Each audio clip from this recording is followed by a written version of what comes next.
While, but the Northland, as you can see, is seeing a good amount of snow these last couple of weeks. But experts warn despite that moisture, we're poised for a rough wildfire season. Now, Northern News Now's Taryn Simmons breaks down how serious of a situation we're in.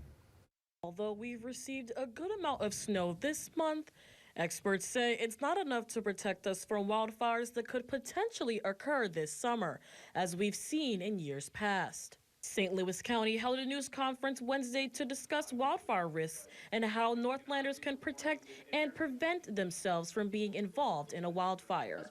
Woody Unruh with St. Louis County says that this month we're expecting a slight weather shift. It's likely we'll see above normal temperatures through the month of April, which can then lead to some of those dangerous fire weather conditions. Unruh says the majority of St. Louis County is in a moderate drought. Because we didn't have that snowpack on the ground, that then led to worsening drought conditions, which is quite unusual. Usually droughts tend to either stay the same or even improve during the winter, whereas in this year, things actually got worse. So far this season, the county has responded to more than 20 wildfires. Laura Murphy with St. Louis County says there are many ways Northlanders can protect themselves and their homes during this upcoming dry season. Removing debris from your eaves, from your roof, from your gutters.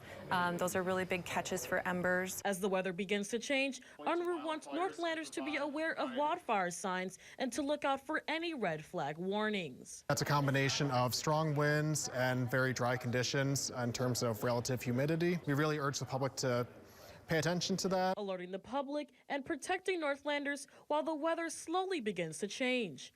In Duluth, I'm Taryn Simmons, Northern News Now. The wildfire experts also want to remind Northlanders to use that new St. Louis County wildfire planning website to check for burning restrictions, as well as evacuation areas and other important information when an emergency occurs. We have that link on our website.